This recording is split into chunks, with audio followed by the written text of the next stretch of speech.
Hello, YouTubers and NFL fans everywhere. This is Matt, the NFL Fanatic, giving you my Week 4 2024 NFL predictions. Well, this week for the Fanatic, it was god-awful.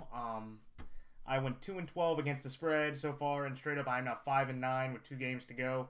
These 2 Monday night games coming up later tonight, so that is abysmal. I went from having a massive high Week 1 to being at my lowest point this week through Week 3, so hopefully I can rebound in some way.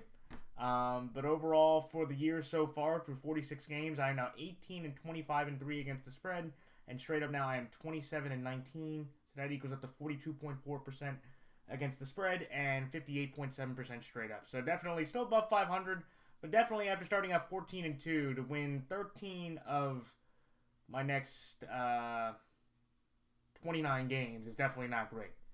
That's definitely a rough stretch to be in there. With the time I am doing this video, I am just going to go through the picks very quickly. I will probably make some very brief explanations. But like I said, I just wanted to make this video out real quick. Alright, so on Thursday, when the 1-2 Dallas Cowboys go to the 1-2 New York Giants in a crazy game, the Dallas Cowboys are 4.5-point favorites in this game. Give me Dallas here minus 4.5 and Dallas straight up. Then the next game, when the 2-1 New Orleans Saints go to Atlanta to take on the 1-2 Atlanta Falcons. The Atlanta Falcons are 1.5-point favorites in this game. Give me New Orleans here plus 1.5 and New Orleans straight up. Then the next game, when the 1-2 Los Angeles Rams travel to Chicago to take on the 1-2 Chicago Bears. The Chicago Bears are 1.5-point favorites in this game. Give me the Los Angeles Rams here plus 1.5 and Los Angeles Rams straight up. Then the next game, when the 3-0 Minnesota Vikings go to Green Bay to take on the 2-1 Green Bay Packers. The Green Bay Packers are 2.5-point favorites in that game. Give me the Minnesota Vikings here in a slight upset, plus 2.5, and Minnesota straight up. Then the next game, when the 3-0 Pittsburgh Steelers travel to Indianapolis to take on the 1-2 Indianapolis Colts. The Pittsburgh Steelers are 1.5-point favorites in this game. Give me Pittsburgh here minus 1.5, and Pittsburgh straight up. Then the next game, when the 1-2 Denver Broncos travel to New York to take on the 2-1 New York Jets. The New York Jets are 7.5-point favorites in that game. Give me the New York Jets here minus 7.5, and the New York Jets straight up. Then the next game, when the 2-1 Philadelphia Eagles travel to Tampa Bay to take on the 2-1 Tampa Bay Buccaneers. The Tampa Bay Buccaneers are 2.5-point underdogs in this game. Give me Tampa Bay here plus 2.5 and Tampa Bay straight up. Then the next game, when the 0-3 or 1-2 Cincinnati Bengals travel to Carolina to take on the 1-2 Carolina Panthers. The Cincinnati Bengals are 5.5-point favorites in this game, regardless if the Commanders regardless if the Bengals win the game or not. I'm going to take Cincinnati here minus 5.5 and Cincinnati straight up. Then the next game, when the 0-3 or 1-2 Jacksonville Jaguars travel to Houston, take on the 2-1 Houston Texans. The Houston Texans are 4.5-point favorites in this game. Give me Houston here minus 4.5 and Houston straight up, regardless if Jacksonville wins or not tonight. And then the next game, when the 1-2 or the 2-1 Washington Commanders travel to Arizona, take on the 1-2 Arizona Cardinals. The Arizona Cardinals are 5-point favorites in this game. Give me Arizona here minus 5 and Arizona straight up. The next game, when the 1-2 England Patriots travel to San Francisco to take on the 1-2 San Francisco 49ers. The San Francisco 49ers are 10.5-point favorites in this game. Give me San Francisco here to win straight up, but I'm going to take New England plus 10.5. Then the next game, when the 1-2 Cleveland Browns travel to Las Vegas to take on the 1-2 Las Vegas Raiders. The Cleveland Browns are 1-point favorites in this game. Give me Cleveland here minus 1, and give me Cleveland straight up. Then the next game, when the 3-0 Kansas City Chiefs travel to Los Angeles to take on the 2-1 Los Angeles Chargers. The Kansas City Chiefs are 8.5-point favorites in this game. Give me Kansas City here minus 8.5 and Kansas City straight up. Then in the Sunday night game, when the 2-1 or 3-0 Buffalo Bills travel to Baltimore to take on the 1-2 Baltimore Ravens. The Baltimore Ravens are 2.5-point favorites in this game. Give me Buffalo here plus 2.5 in a slight upset and Buffalo straight up. Then the doubleheader Monday night for this coming week, when the 0-3 Tennessee Titans travel to Miami to take on the 1-2 Miami Dolphins. The Tennessee Titans are 1-point favorites in this game. Give me Tennessee here minus 1 and Tennessee straight up. And in the other Monday night game, when the 3-0 Seattle Seahawks travel to Detroit to take on the 2-1 Detroit Lions. The Detroit Lions are 4.5-point favorites in this game. Give me Seattle here plus 4.5, but I'm going to take Detroit straight up. All right, it's time for my very quick thoughts on each game. The Dallas Cowboys over the New York Giants. This is a game to where the Dallas Cowboys, through the first 3 weeks, after winning 16 straight games at home, have just got, obliterated at home on the ground through running games, through the past 3 games. They're 0-3 in their last 3 road games. They're giving up over 170 plus yards on the ground per game. The Derrick Henry ran for $150. We ran for over 200 yards. Dominated through the first 3 quarters. The Cowboys really couldn't run the ball to save their life through Rico or Zeke. CD was the only one that really made significant contribution. If it wasn't for the Ravens' choking habits, I think we could have been able to have a dominant blowout victory. Also, I just know with this Cowboys team, it's that the Giants, I think that the Cowboys' offensive line should be able to hold up a little bit more against the Giants' defensive line, because the Cleveland offensive line yesterday was absolutely abysmal against them. So, but in this game, I'm going to take the Cowboys based on the fact that Dak's history in the NFC East. He usually dominates the division. I don't think he's lost a game to the Giants since he's become the starter. I think he is undefeated against the New York Giants throughout his career.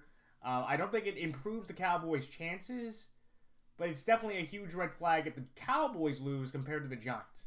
Look, Daniel Jones now is not the longest active losing streak quarterback with 7 losses. Now that's William Lawrence, who probably will continue that streak tonight, hopefully, or possibly. We'll see. But I'm taking the Cowboys here.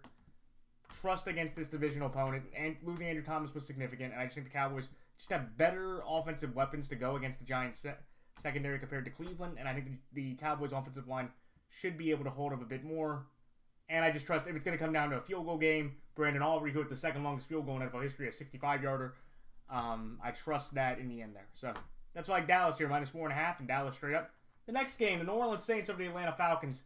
This is a game where, ladies and gentlemen, both teams coming in to this game played very disappointing and frustrating games. The New Orleans Saints, after having the highest score, tying the highest scoring offense through 2 weeks with 91 points, had a home game against the Eagles, and they put up a grand total of 12 points with 1 touchdown, with countless opportunities to get the ball through countless Eagles mistakes that kept them in the game. But basically, Derek Carr kind of turned back into Derek Carr a bit, to where, just as you thought Derek Carr could have a momentum run, he showed that he's still Derek Carr, and that's the issue. But the problem for the Falcons is here is the thing that I hate about the Falcons conversation, okay? Is that the Falcons, objectively, people are treating them like a good college team. To where you watch the Falcons and go, wow, they competed against Pittsburgh. They had a huge comeback against the Eagles. They put up a fight against the defending champions. By the way, what happened in 3 of those results? They put up a grand total in those games of 22, 10, and 17. This defense has done a very good job. Raheem Morris and the additions they made have done a good job with this defense. It's this offense that doesn't know how to use a 6-foot Kyle Pitts or, other receivers outside of that. And it objectively is just stunning, but it's also, I think, the biggest reason for me is the Atlanta Falcons took 2 massive hits on their offensive line that made them lead, that left during the game. And objectively, I have the confidence in saying that I think the Saints should be able to win. Okay? So, in that regard, I'll take the Saints in that regard. So, let's see here. Rams and Bears, this is one to where I looked at Caleb Williams and that offense. That was just absolutely dreadful and pathetic to watch. And I think even with the Rams' injuries, I think the Rams should be able to do enough defensively and offensively to beat the Bears if they can make 14-point comeback, biggest one in 12 years. There's that one. So that's why I'm taking the Rams over the Bears. Vikings over Packers. This is where I'm taking the Vikings based off of what I saw out of the Vikings roster. I think it's one of the more complete offensive defense in the league. Even with Jordan Love coming back, even though I thought Malik Willis did a very good job, I will take the Vikings here based on the fact I just trust this whole unit, and I just trust that Brian Flores' defense can confuse Jordan Love enough that they can go into Lambeau and win that game in a gritty, physical game. When Brian Flores played this team last year with Kirk Cousins, he had a very tough time, and I think very much the same thing with the weapons the Vikings have, the same thing can happen. Pittsburgh over Indianapolis. Anthony Richardson cannot play quarterback.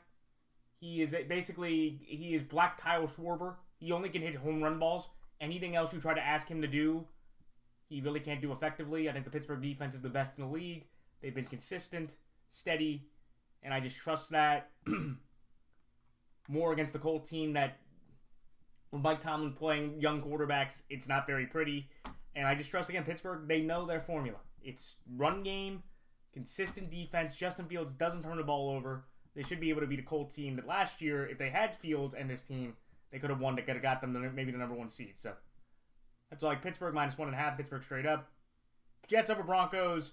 Bo Nix put up a good effort against the Bucs. The Bucs really couldn't stop the run. I know the Jets can, and where Bo Nix kind of had an efficient, clean day, I don't think he's going to have it against the Jets defense, the Jets team, and I think the Jets just kind of roll on to a win. That's like the Jets here -7.5, and the Jets straight up. The Bucs over the Eagles. This is one to where injuries are very significant to me. No A.J. Brown, no Devontae Smith, no Lane Johnson. All those injuries are up in the air. Possibly A.J. could come back. I think the Bucs, they have concerns about their run defense, about Big Vita Vea in there. But I'm going to take the Bucs here because I trust their defense and offense enough to respond. And I think if they just pressure enough with Saquon, I think their secondary should be able to hold up against a possible A.J. Brownless and Devontae-less receiving core. So, even though, shout out to Dallas Goedert, career high in receptions and yards. So, that's all I like. Tampa Bay here +2.5. Tampa Bay straight up. The next game, the Bengals over the Panthers. The Panthers, look, Dave Canales looked pretty smart today. After what he did yesterday with Andy Dalton, throwing 3 touchdowns, 319 yards, best game of Andy Dalton's career in about 4 or 5 years. Bryce Young cannot be the starter again. The problem was that they were playing the Raiders defense with the Raiders talent. This time they're going to be playing the Bengals with Joe Burrow and the Bengals. And I just think, again, the Bengals, even with Andy Dalton giving the Bengals more of an opportunity to be competitive, which I do think this game will be, I think the Bengals are just a better team. That's like Cincinnati -5.5. Cincinnati straight up. Houston over Jacksonville. Houston got shellacked by the Vikings in one of the surprises of the day, but I trust that the Texans will respond rightfully so. And the Jags, they might not have Ingram. The offensive line looks banged up. They really can't run the ball. And just the Texans have just, I think, been a significantly better team through the first 3 weeks than what I've seen out of the Jags. So that's why Houston here -4.5 and Houston straight up. The Cardinals over the Commanders. Cardinals team, 1-2. Not bad. Not bad at all. Washington, I can't trust offensively, and I think the Cardinals defense will play well enough. And if you're telling me who will make more plays, Kyler Murray or Jaden Daniels, I will take Kyler Murray in the desert in this kind of big-time, game that gets the Cardinals to 500. That's why I get Arizona here -5 and Arizona straight up. San Francisco over New England. San Francisco offensively did enough. New England's offense is not nearly as good as the Rams, apparently. They only can run the ball, but if they can shut down the run, the Pats' offensive weapons outside won't be able to do anything. I trust the Niners to hold on to win that one. Maybe I'm taking a big chance with New England +10.5 because I saw what the Rams' running game did. But that's why I like San Francisco straight up and New England +10.5. The next game, the Browns over the Raiders. Going to trust Deshaun to outplay Gardner, and I think the Browns' defense makes more of an impact on the Raiders' offensive line, and the Raiders' defense will on the Browns' offensive line, though the Browns' offensive line is in shambles. That's why I like Cleveland here -1 and Cleveland straight up. The Chiefs over the Chargers. Chargers are banged up. Really bad spot. I think the Chiefs should be able to grind one out to get this win. And I think if Taylor Heineke's starting with no left tackle, with no Joey Bosa, I think the Chiefs easily kind of roll on to a win and get comfortable and back into a spot of 4-0 with really no challenges outside of maybe Houston and Buffalo that I would argue right now. So that's why KC at -8.5. KC straight up. Buffalo over Baltimore. Buffalo, harder defense, trusted a bit more in terms of clutchness, and I just think with the Ravens, I just can't trust. The Cowboys are one thing. I don't think we're going to be able to run the ball down the Bills' throat, and if it takes it to Lamar in that way with the Bills' defensive front, I think the Bills hold on and win that one in a gritty, tough game. But if Baltimore won, I wouldn't be surprised. That's like Buffalo here +2.5 and Buffalo straight up. Titans over Dolphins. Tua's not playing. Skylar Thompson might not play. Even if Tyler Huntley plays, I think that the Dolphins, even though he might have better weapons, I think Will Levis should be able to make some throws, or Tyler Huntley won't be able to move the ball that effectively against a good Titans defense. Or if it's Tim Boyle. But yeah, so that's all like Tennessee here -1, Tennessee straight up. And lastly, the Lions over the Seahawks. Last 2 times they played very tough games. This time around, I'm going to take the Lions here to win straight up because I just believe this Lions team is better than Seattle. Seattle is 3-0, and they've kind of proven a point. And I think this can be a competitive game, but that's why I think Seattle plus 4.5 because of the last couple games this has happened. But I'm taking the Lions here. Better team. Trust the defense a bit. Sam Laporta injury is going to be big. That's a big plus for Detroit. But I just think, again, the Lions at home, with the gritty win they had against Arizona, coming in against a quality Seattle team, I think they grind out another fun and tough game. So that's why I like Detroit here straight up at Seattle plus 4.5. And that's it. So, again, I might do a video tomorrow evening, or I might, if people want a long-form explanation, please let me know. I did not have that much time this morning. But those are all my picks for this week. Like, comment, rate, and subscribe. Please check out the NFL YouTube Prognosticators page. And until next week, everyone, or unless someone, please let me know if you want me to do a long-form video, which I will do here next day or two. Or I'll probably do that on Thursday. If I have time, I will do a long-form video of my explanations on Thursday. But until then, everybody, this is Matthew Heck signing off. Until next time, so long.